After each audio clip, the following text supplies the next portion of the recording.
もう触れどころが多い有名人に来てもらったんで、僕も17と EK9 のめちゃめちゃ黒いやつと、あれね厳密には EK4 なんですよ。あ、EK4 なんですか。そうそう、サンルーフのためだけに。あの時からめちゃめちゃシャコタンっていうね。ありがとうございます。であと生足という急に乗ってた身からすると、はい、やっぱこの BM ってこの E クラスのサイズ感とこのデザインあるじゃないですか。ありますね。まだこの柔らかいデザインというか、今の G 型とか F 型になると結構ツンツンしちゃうんで。そうね、だから BMW ってやっぱ E の最後が一番やっぱモータースポーツも盛り上がってたし、面白いエンジン生み出してるのはこの世代かなって思うんで、この世代はまだ乗りたい車他にも欲しい車はあるんで。エンジンももうこれしか積まれてなかったぐらいなんで。そうですね。あと M6 ですよね。そうですね。こんなエンジンもう出てこないと思うんで、大切な車だなと思ってたら、まさかこの大切な車をもうゴリゴリにやっちゃうという、さすが山系さんどこやってないねんって思うぐらいね。もう全然もうやっぱ大人になってきたんで、僕もね。これで大人ですか。大人です、大人です。これ大人なんですね。他の今までの車見てもらえばね、山県大人になったなーっていうね。まずこの車自体 60M5 の俗に言うセダンの V10 が積まれたモデルですね。でまあ年式が2007年の12月なんですけど、要は後期 LCI になるモデル。めっちゃ大切ですね。マニュアル乗せ替えをする頭でいたんで、この車を探す時はとにかくまず左ね、確かに左前提で探す必要があって。これもう中見てほしいです。ちょっと開けていいですか。どうぞどうぞ。これですよ。もう左の SMG3 じゃなくてマニュアルですね、これ。そう、いやえげつない。本当は北米だけ純正の6速があるんですよ。一応60の M5 最初は探してたんですよ、北米の中古車サイトで。ただどれも20万キロ超えてて、こっちで3年ナンバーつけて乗り出し600から700、いい答えが出てこなくて、結局ガスレポの壁だったりとか、いろんなものがあって。ちゃんと IRP か。IRP ですね。 IRP だけどみんな黒、内装に黒が合わねえなって思って。そうなんですよ。これ RMS をこうね白で塗っているっていうこのまた渋さ。塗りました。結局内装がまあ見てもらえば分かるんですけど、60のインディビデュアルがマジで少ない。メローホワイトって言ったんですけど、この内装が本当に少ないので、で RMS は結局黒しかないじゃないですか。そうなんですよね。黒シートで最初乗ってたんですけど、納得できない。浮いちゃいますよね。そう浮いちゃうから納得できない。 RMS だったらシェルだけ塗りゃパッドは黒いから、意外と俺みたいにガサツなやつでもワンチャン維持できるんじゃないかなって思ってやろうと思って考えてやったのがこれですね。そう考えると RMS 塗れば結構有能かもしれないですね。 RMS わざわざ塗装しようって人は本当に少ないんで。いないですね。内装も他にもフロアマットとかペダルとか、そうなんですよね。 3D デザインに変えて、僕は地元が横浜なんで、 3D さん横浜の会社なんで、基本的にはまあ地産地消できるものは地産地消していこう。例えばケミカル類はワコーズで、ワコーズは小田原なんで、そうもう神奈川県横浜アイラブしてるから、基本的には使えるものは地産地消していこうみたいな。なるほど。この辺もやっぱこだわりですね。そう、走りを感じるこのディープのOMP に。そのコルシカもスーパーレッジェーロだからすごい軽い。従来のコルシカよりなんか6割ぐらい軽いモデルそうになってるみたいで、一個一個こだわっていくとやっぱ愛着めちゃくちゃ起きますね。細かいものを全部一流のものを使えるように大人になったので。あとやっぱこのメーターもね、やっぱこの時代の E 系かっこいいっすね。そうですね。このフォントもかっこいいし、この M のロゴもかっこいいし、まあ悪く言ったら質素なんだけど、結局これこそ BMW じゃないけど、僕らが思いを馳せた BMW はやっぱこれ。そうですね。モーターショーで見た時の感動ってやっぱ今あんまりないっすよね。ないっすね。そうですよね。またちょっと違うかなっていう。そうですね。この車純正で置かれてても、うわやっぱり M5 特別なモデルなんだなってすごい分かりますもんね。ここまで来れば。ここまで来ればもそうですし、純正もねやっぱ立ち姿がね、ただの5シリーズと全然違うから。全然違いますね。今ほど尖ってはないけど、バンパー自体もまあ飛び石すごいですけどM スポーツとそんなに変わらないのがまた良くて、コブがないぐらいかな。そのままタイヤに抜けるダクトになってるぐらいで、そんなに変わらんかなとは思う。ですね。でこれリップどこのやつですか？リップはアマゾン。アマゾンなんですか？アマゾンで1本これ4500円ぐらい。送料込みでクソ安いから家に3本ストックがあって、ただまだ1本目っていう。1本目まだやっつけてない。大きさも意外にこの折り返しがあって、意外とリブあるんで、この車はもうほとんど廃盤で、シュニッツァー廃盤、ハーマン廃盤、アルトゲー廃盤みたいな。もう言ってももう一発目が出てから20年経ってるんで、どうしてもねやっぱ部品難民にはなっちゃうんで。まだこのヘッドライト個人的にはそんな古い車に感じないですけどね。後期はね、後期はね、前期はねちょっとウインカーがもう見れないかな。ここがね鱗状というかそうですよね。もう見れないかな。後期のヒゲになるとね前後ともに見れるようになるんで。あとこのアイラインもね、そうかっこいいですね。でこの時代はまだそのエンジェルリングがねハロゲンなんで、この年代はやっぱハロゲンの方がかっこいいと思ってるから、あえてやってないです。これはいやいいっすね。やっぱこれ見ちゃうとな、今の車もかっこいいけど E60 かっこいいな。この時代にしかないね、ないっすね、良さがありますよね。そうなんですよ。ここまで綺麗にしててちゃんと飛び石はね走ってるで、いやこれ大事っすよ。もうフレームとかやばくなってますからねこれ。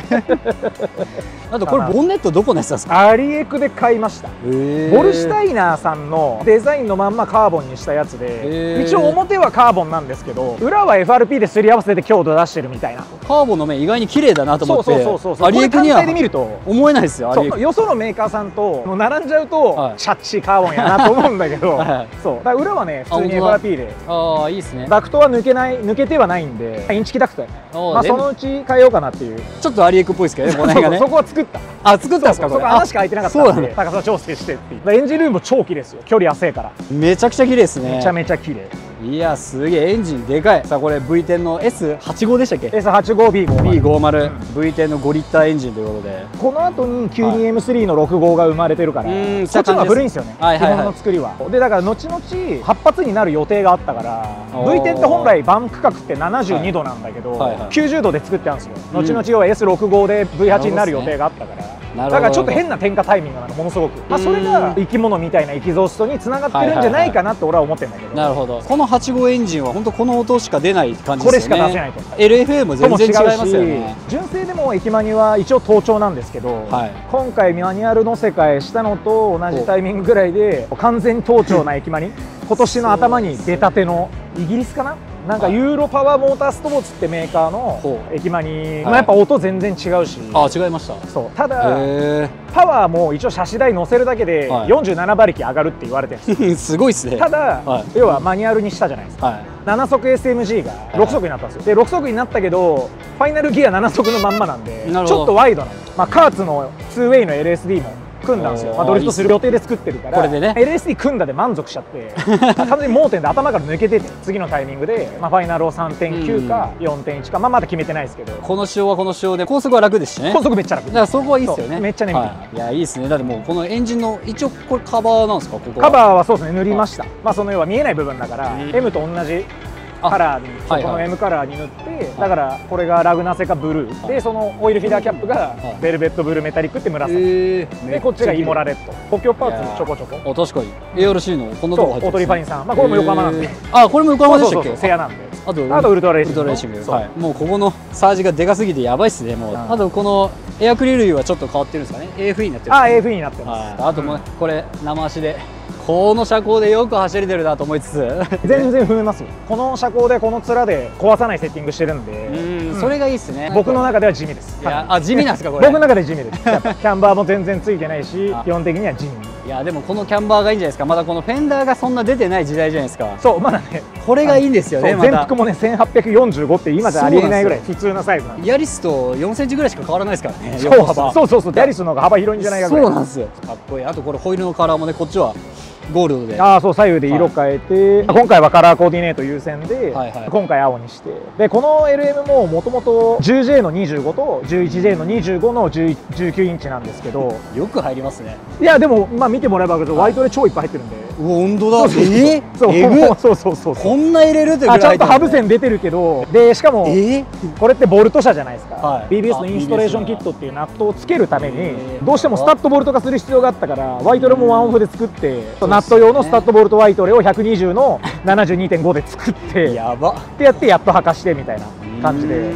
このキャンバーでよく入りますよね。でもね、いけますよ。ただどうしてもちょっとねフロントの方が飲んじゃうんで、オフセット的には結局 10J の25に58ミリ入ってて、これはそう58そう58ミリで、後ろが 11J の25にはい22ミリかな。リムはリア深い方が FR なんで、そうですねそこは絶対こだわりたかったから、通しで履けても通しじゃ履かない、フロントの方を一段浅くする。本当だだから本当は 11J25 入るんですよ。はいはいはい。でこの LM も一昨年までは海外メインの逆輸入サイズで日本で買うことができなくて、でまあ去年の頭かな確かから国内カタログにも追加になって、もう買うしかねえべでどうせ買うんだったらまあタイヤもこだわろうってことで、そうですねパイロットスポーツ 4S4S、うんいいっすね。程よく引っ張ってね、まああんまり 4S 引っ張る人いないと思うけど、確かに 10J2253519で 11J2553019で外形揃えてはい尻上がりにならないように。じゃあそれ大事ですね。そうどうしてもねやっぱそうなんですねリアのアーチが低いからね車庫端作ろうとするとホイールで合わせるとどうしても前のめりになっちゃうからどうしても BM ね一番難しい。そうナローボディの壁。あとこれサイドステップこれ何なんですか？台湾のなんとかってメーカーなんですけどこれも今新しく別のサイドステップ買ったんですけど間に合いませんでした。ああなるほどですね。ごめんなさい汚かったんででもこれいいんじゃないですか。これはこれで。変えたかったんだけどいやいやいや。後ろも全然優しい後ろもあれですか？後ろも台湾同じメーカーのリアサイドスプリッターとで真ん中のディフューザーがめっちゃ苦労して、これね、はい。そう春トゲのディフューザーがそういう形で、はいはいはいはい。春トゲタイプすら廃盤になってるけど、どうしてもそのディフューザー欲しくていらねえ足が4本生えてたから下にそれ切り飛ばして埋めて、ここにあったんですそうそうフィンが4つ生えてた、これでまあリア、まあ、だいぶバランス取れてトランクスポイラーもハーマンタイプね。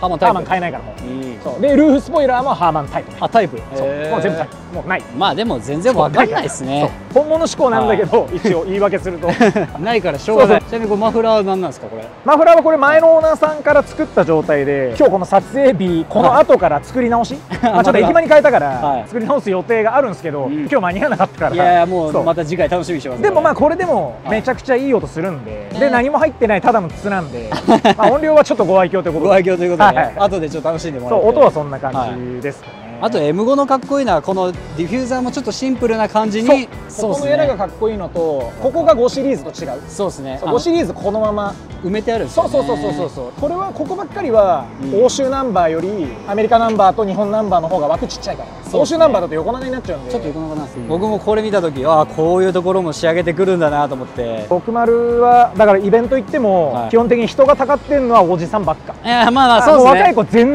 わからん。俺ぐらいの年の人はがいにちゃにちゃって見てるけど基本はもうおじさんが目の色ハートにしてめちゃくちゃ見てるかなぐらいでこの時代が分かる人はもう平成初期か。昭和にかかる人じゃないとこの時代は排気量の暴力そと気筒数が多ければ偉いみたいなのあったじゃないですか。そう要は結局204の63そうですね FC63 がそうそうそうそうね M156 で 6.2 になったりとか ISF 出してみたりとかそうですねその時代やっぱその脳みそまだ古いんいやいやで僕はねわかります排気量はでかい人方が偉いは多い圧縮比は高い方が偉い低い方が偉い。そう全部偉い車高は低い方が偉い偉い。そうあとこのテールも LCI。もちろん純正 LCI です、これね普通にここもねちゃんとこうピッピッピッってつくこれがねかっこいいっすよね。だからフロントにもね一応北米マーカーマーカー確かに。そう僕じゃなくて前オーナーさんがつけられてたんですけどそこに1本色が入るだけで、はいはいちょっと可愛くなるかなっていう。可愛いっすねうんあとこのサイドベントもそんな大きすぎずちゃんとね埋まってるという。そうかっこいい。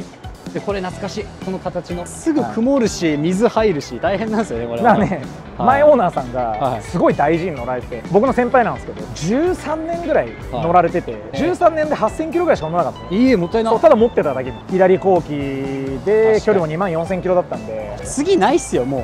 ないからで今だからもうめちゃくちゃお金かかったし買う時もめっちゃお金使ったっすけど今2000万で売ってくれって言われたらやっと考えるかな。そのレベルですか。そのレベルうわー作るのは実際ここまで車体入れて1300ぐらいしかかかってないですけどいやいやいやかかってますでもなんか普通にもう99.1の GT3 変えたかなって思うと悲しくなってくるけど自分のアイデンティティがあるからアイデンティティがあるんでそこにお金払うのはね惜しくねえと思ってるからいや本当だから一生乗るつもりではい一応お金使っていやいいんじゃないですか。そうこれはかけてやっぱやりがいあるし BM のいいところはかけたらかけた分だけ答えてくれるんでね。そうだしそれがいいっす安いパーツも高いパーツもとにかくいっぱいある。やっぱビルダー側としては触る場所が多い車はやっぱ飽きずに長く付き合える。いやめちゃくちゃわかります。そう今までもね僕いろんな車作ってきましたけど、はいガキの頃にね憧れた車を順々に潰してるんですよ。あとこのミラーもねもう何もやらなくてもかっこいいし。この頃の M ミラーって、今の M ミラーと違ってここないじゃないですか。ああそうですね確かにだからなんかシンプルで、あとなんか閉じた時の上がり方かっこよくない。ああこう46もそうですけどそう46で一緒にそうちょっとガルウィングみたいな感じでわかります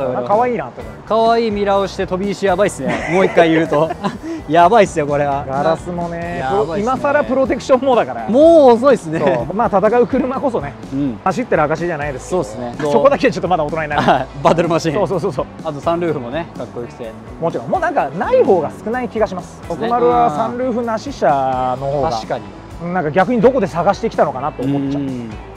いやーかっこいいなこれは本当に。アルカンターラなんですよねこの時代の。やっぱどこまで行っても一応いいセグメントだからお金かかってるんよね。このまた内装もね、このダッシュボードが革張りなんですよね。そうでアルミパネルが多い中、まあ、メープルウッドだし、なかなかない設定なんで、さすがインディビデュアルだなと。この時代からやっぱインディビデュアル設定で何かやった車は尖ってるなっていう感じなんで。ちょっと一回座ってみていいですかこれ。あ、どうぞどうぞ。ちょっと僕の大好きなポジションになってるんで、まあ多分割と好みだとは思う。うわえぐ。いやこの車にクラッチが生えてるのもなんか違和感すごいですねこれね。ちょっとねそのシフトブーツだけ、車屋さんが間違えて前期の左を買っちゃって、今ちょっとまだちょっと間に合わせなんですけど、まあ細かいことで言うとそのサイドブレーキのスピンターンノブとか、これね、まあドル車にするからね。そうそうそうそう。普通の人あんまやらないところ。やらないでしょ。まあどこまで行ってもドリフトする。僕のクラウンの入れ替わりとして作ってるんで、そうまあドル車になってくんないと意味がないから。クラウンの置き換え車だったらこれもかなり上位互換ですね。ただ見た目のインパクトはやっぱキッズには刺さんないから、ニチャニチャ言ってくれんなおじさまかを同世代ぐらいまで。まあそうですよね。うわやっべあいつってなってくれるのはそこまで。意外とねまだその辺はあれだけど、まあこれ以外にフォードはセダンで、まあクラウン超える車作るならこれ以外はないかな。もう売らないでほしいですもん絶対。いや売らないですね。まあここまで価格しかもやっちゃったから。ただやっぱねこのエンジンを空ぶかしできるのは最高よ。これダブルクラッチでつなぎたいもんな。気持ちいいよ。でまあやっぱそれに合わせて軽量フライホイールとか強化クラッチ組んでるんで、レスポンスもまあ最高だし、本当に頭バカになっちゃう。乗ってたら。これエンジンかけてみてくださいよこれ。あ刺さってないか。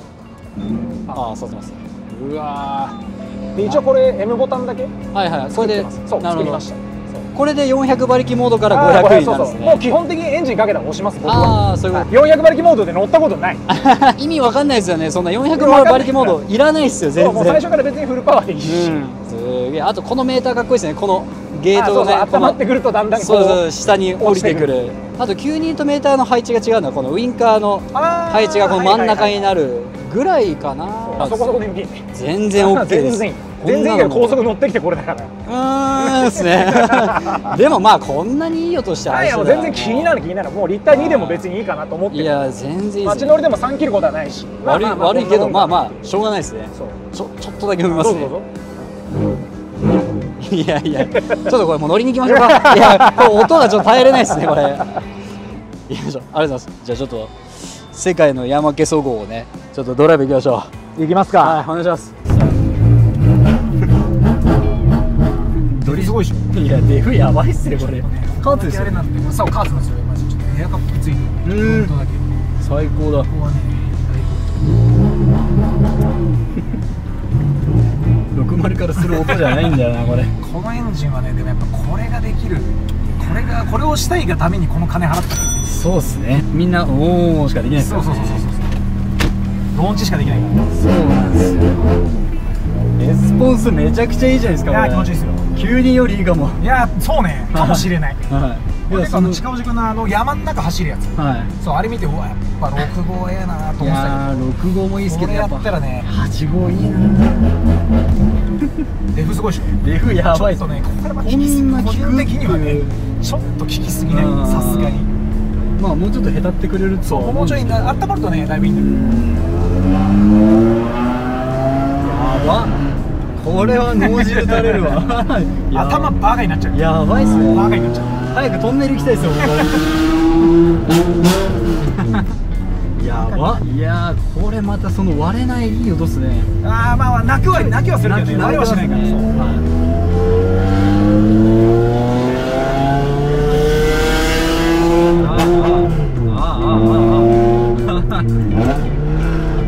ばいなこれ。いやこれすごいじゃないですか。足いいこれ。でしょ。T デルの足柔らか。お金かかってるからね。高いよこの足も。多分この足はなんかそのレート高いと思うんですけど。でもね言ってもちょっとうるさいね。うるさいですね。やばい。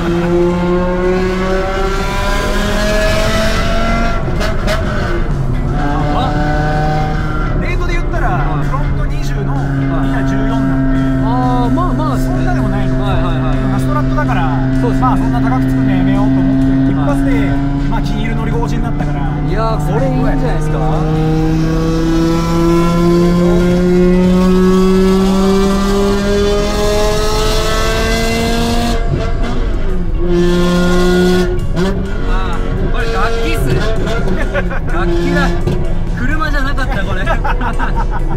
気持ちいい。頭バカになっちゃう。これはやばい。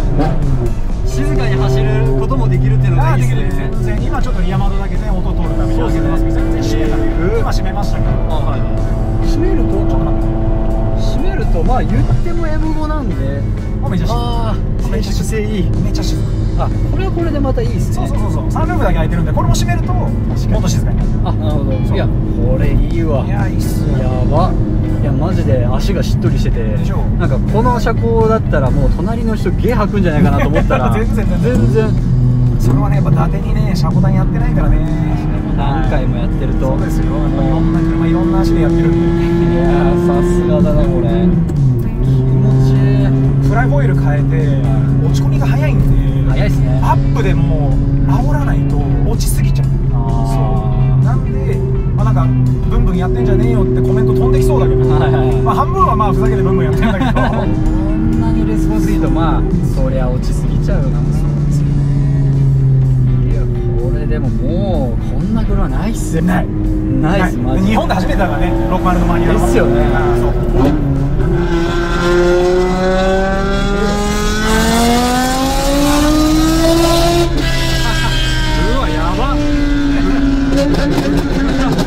吹き返しやばいっすね。いやめちゃめちゃ排圧かけた時は、やっぱめちゃめちゃいい音しますよ。いややっぱ排圧かけたいっすねこれはね。楽しいよやっぱ。やばやば。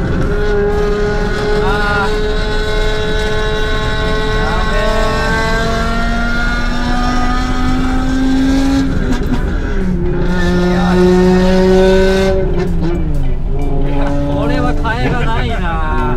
どうしよう。こんなセダン乗った人も次何買うのって感じですけどね。なるね。それはでも SMG の時でも思ってた。もうこれ買い利かねえなこれみたいな。そうっすよね。でもこれマニュアルにしたらいいの軽快利かないね。いやーっていうの今肌感じてます。いやですしこれ軽くもなってるんですよね SMG。そうあんまり俺はその軽さというよりはあんま気にしてはないんだけど、みたいですね。やっぱいろんなものついてないからですね。そうまあ20キロぐらいは軽くなってるって書いてましたけど、本当は SMG の時にこう撮影する予定があったじゃないですか。でそれが撮影する2週間ぐらい前にクラッチが吹き飛んで、でも距離まだ29000とかこんな距離で行っちまうんだって思いましたけどね。でももう直してもそのリスクはありますからね。マニュアルにしちゃった方がマニュアルにしたらもうそれないから。せいぜいクラッチ変える、乗り方がこれなんで、クラッチはもう1回ぐらいはもしかしたら俺が乗ってる間には変えるかもしれないですけど、とはいえそんな SMG 丸ごと交換に比べたら安い、ただどうせならもっとこう馬力許容できる上のクラッチに変えちゃおうって思うぐらい。いやすげえな。なんか全然乗りにくくなさそうで。いや全然横羽でも踏めるよね。横羽でもバンピーだけど全然横羽でも踏める。それがいいし、パタパタしないですね全然。一回収まったらこうストップ必ず止まる。これすごい。それを高い車高域、僕からしたら高い車高域で出すのは簡単だと思う。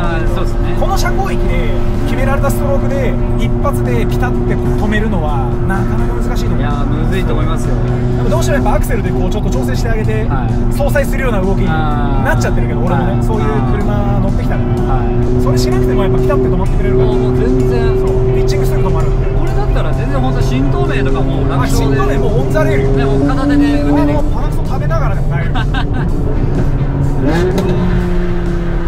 やでも多分今の子はこの車の良さ分かんないですね。こんな気持ちいい車他にないけどね。そうなんですよ。2.5 リッター500馬力でマニュアルでしょ。こんなパッケージねえよ。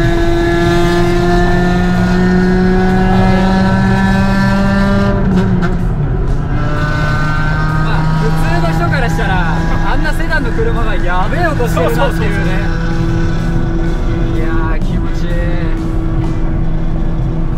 気持ちよさは伝わんないな。伝わんないですね。気持ちいいよね。やっぱこの車が新車に出た時のインパクトを覚えてる人たちがやっぱ欲しくなりますよね。うわっって顔してる人が多い。この辺のパーシャルがすごい一番気持ちいい。いや最高マジで。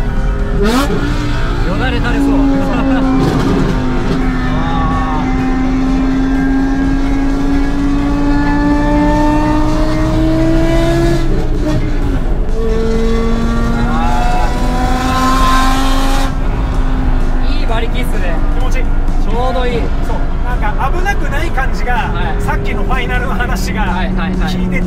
ちょっと寂しい。あれもっと鋭くなかったっけっていう。そうですね。駅場に変えたよねっていう。それがちょっと寂しいかな。わかります。なるほどね。いやー、やっぱこの8号エンジンのこうなんでしょう、ほわーっていう時は今度ちょっと厚みある感じが。いやー気持ちいいっすよ。上から下までさ、最初から高いわけじゃないじゃん。本当生き物みたいな。そうなんです。このやっぱ SM この S85 がやっぱ気持ちいい。最高に気持ちいいよねやっぱ。なんなんですかね、この車にしかないこのいろんな味があるこの音圧を出せるというか。来ましたよ桜木町。いや来た。やば。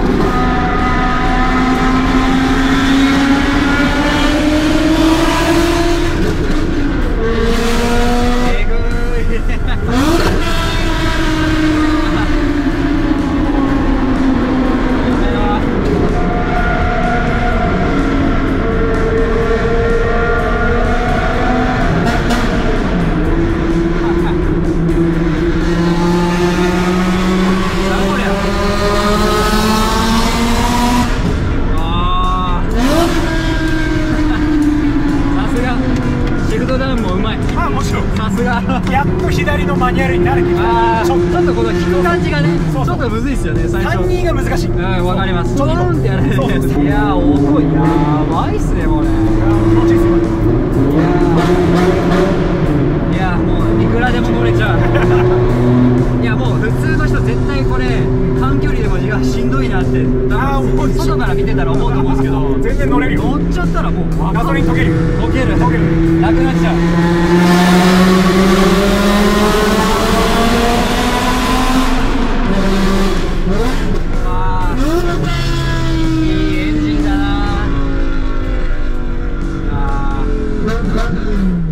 トルク6号エンジンよりありますよ。ああそうっすね。はい、背中押される感じがやっぱちょっと一枚弱いですね。ベタで踏むとね。はい。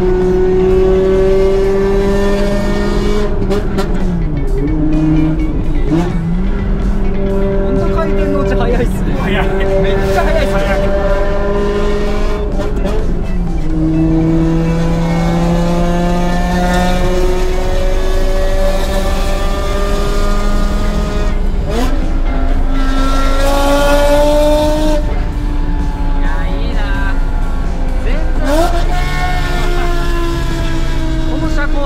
走れちゃいます。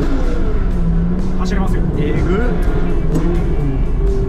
アウディの R8 とか勝てないですね、この音は。こんなんね、負けるのは本当に LFA だけじゃねえ。ああ、本当に。でも好みの問題だから、ここからは。そう、LFA みたいな本当にこうもう2オクターブぐらい上の音が好きな人もいれば、まあ僕はどこまで行っても脳みそ暴走族だから、やっぱこういう乗り方ができるこういう車が、そう根っから走りや根っから脳みそ暴走族だから。やっぱどこまで行っても、まあ、特に大人になろうとしてても乗った時は忘れちゃうんで、こいつはね、バカになっちゃうから頭。いやほんととろけちゃうよ。それはバカになっちゃう。いやこれでほとんど吸ってないのがやべえっす。そうマジで。まあたまにタイヤ当たるっすけど、それぐらいそうだから、そう全然ちょっとかすれてなるけど、それでもいい止まり方するでしょ。後ろの収まりが超いいっす。いやもうな、日本にもっと台数ちゃんと入れてくれたらよかったのにな。でもこれ結構日本入ってると思うよ。あ本当ですか。はい、6063でね、やっぱ日本でも売れてると思うんで、圧倒的にやっぱなんか右が、やっぱ一昔前にそんな例えば、AMG もその63じゃなくて55時代 AMG はもう左しかなかった。今はもう結局、まあ、右で乗る人も別になんかそんな恥ずかしくないっつうか、まあ、こっちからしたら、まあ、なんか尖ったモデル右で乗ってんの構やろうかよとかって思っちゃうけどちょっと多様性の時代なんで、そうですね。そう大人になりましたね。そう IQ リアルに100は落ちてるんじゃないかな。100は落ちますね。100で収まってるからいい方ですけど、そうだね、収まらないんじゃないかな。多分 RMS も最高。いやいいね、いいっすね。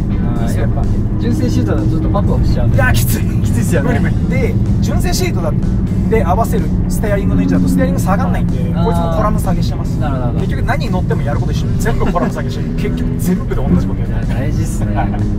もう最高のポジションになってるから個人的に。やっぱポジションは一番大事。もう大事。もう手に触れるものを、体が触れるものはもうケチらない。本当ケチらないですね。本当にケチらなくなりました。もう最初の車だけかな。なんかヤフオクで SPG タイプとか買ったもう無理無理無理。もうちょっとブリッドも車に合わないし、まあやっぱレカローはいいっすね。初めて使ったけどちゃんと。めちゃくちゃいいっすよね。めちゃいい。日本人体型にはめちゃいいですよね。やっぱ人間工学ちゃんと取り入れてるなと思いますもんね。すごくいい。が上位互換がなさすぎて、これ言ったらもうポルシェっすよ。ポルシェ。もうだから次はもうヤマケンポルシェ、次ヤマケンポルシェですよ。いいっすね。尖ったセダンが好きなんですけど、普通今の子からしたらもうこんな車に5リッターの V10 が詰まってるなんて、それで多分なんか思う子が少ないと思う。おそらくそうですね。と思います僕は。よかった、この時代を楽しめてる。いやもう人間で一緒乗りますこんなん作るの多分俺だけだろうなきっと。だって全部で300ぐらいは使ってるからね。ですよね。そこまでして誰がやりたいかって話。こんな地味な車にやっぱ300かかるんですね。いやーかかりますねやっぱ。まあ僕ちょっと追加であれこれやっちゃってるんで、そうシフター変えてたりね、軽フラ入れてたりとか結構余計なことやっちゃってるから、僕全部新品で揃えちゃったんで、ミッションからペダルからね、クラッチから何から何から全部新品。結構厳しいです。なんだかんだ厳しいですね。結構。まあそこまでしてこの車、このパッケージに価値を感じる人がまあどれぐらいいるかなっていう。